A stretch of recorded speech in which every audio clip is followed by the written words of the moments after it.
বহুত আনন্দিত যে শ্ৰীৰামপুৰ চাৰিআলিৰ নিচিনা ইমান এটা ফৰৱাৰ্ডেড প্লেছত আমাৰ শ্ৰীৰামপুৰ সমষ্টিবাসী ৰাইজৰ এটা বহুদিনীয়া অপেক্ষাৰ অন্ত পেলাই তেখেতসকলে কিছুদিন আগতে ইয়াতে এটা ছায়েন্স একাডেমি এষ্টাব্লিছ কৰিছে।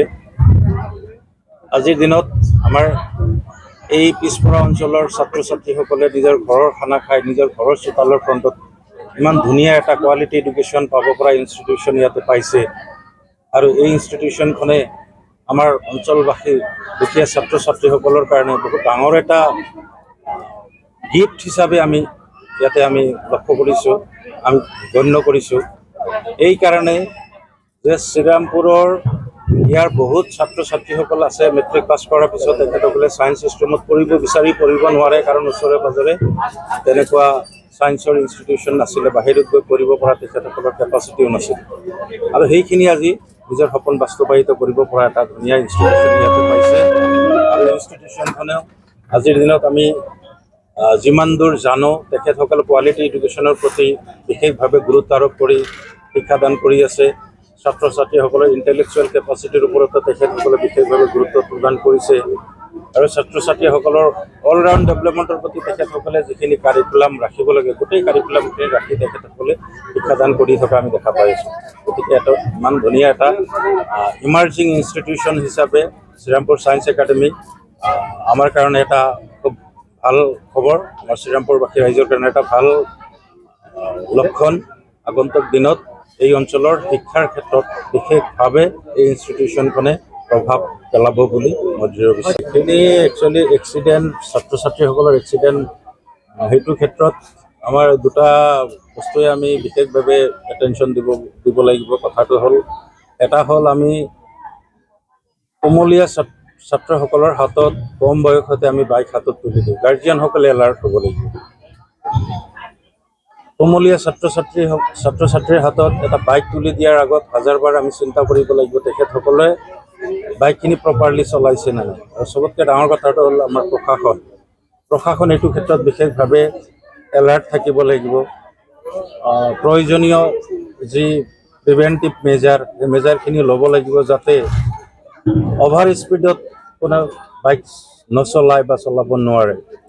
আৰু অভাৰ স্পীডিংটো আমাৰ কাৰণে চবতকৈ ডাঙৰ এটা ৰিজন হৈ আছে, যিমান এক্সিডেণ্ট হয় তাৰ সেইটো ক্ষেত্ৰত আমি দেখা পাওঁ। গতিকে আমি এইটো এটা সমাজৰ এটা ডাঙৰ ব্যাধি হিচাপে আজিৰ দিনত আমি উপলব্ধি কৰিব পাৰি আছোঁ। গতিকে আমি সমাজৰ এইটো ক্ষেত্ৰত এলাৰ্ট হ'ব লাগিব। প্ৰত্যেকটো ছাত্ৰ আমাৰ ভৱিষ্যত, কাৰ ল'ৰা কাৰ ছোৱালী সেইটো ডাঙৰ কথা নহয়, কিন্তু আমাৰ আগেদি কোনোবা এটা ছাত্ৰ যেতিয়া অভাৰ স্পীডত ৰাফলি যেতিয়া বাইক চলাই যায়, আমি প্ৰতিগৰাকী ব্যক্তি সেইটো ক্ষেত্ৰত আমি তাক প্ৰিভেণ্ট কৰাৰ কাৰণে আমিও চেষ্টা কৰিব লাগিব। দুনিয়াজুৰি ফোন বৰ্তমান এটা সমাজৰ কাৰণে এটা বহুত ডাঙৰ ব্যাধি হিচাপে পৰিগণিত হৈছে।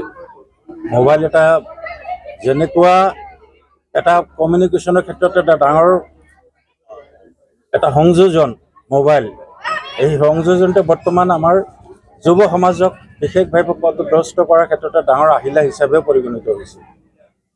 তো মোবাইলটো প্ৰপাৰলি ইউটিলাইজ কৰিছে নে নাই সেইটো ক্ষেত্ৰত গাৰ্জিয়ান বিশেষভাৱে এলাৰ্ট হ'ব লাগিব।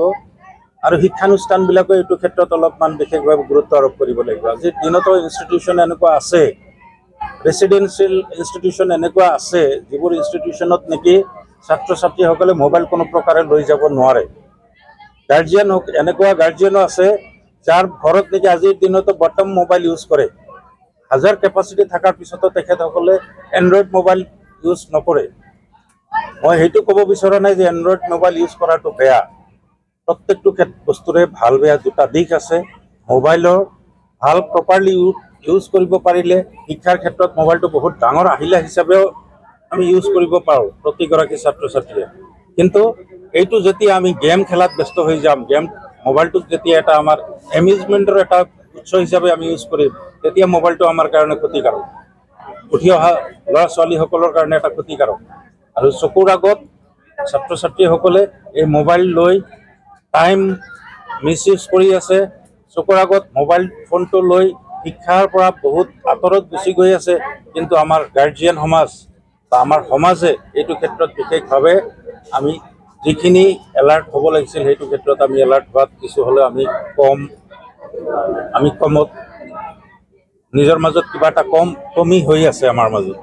আমি সকলোৱে এইটো ক্ষেত্ৰত যৌথভাৱে চেষ্টা কৰিব লাগিব।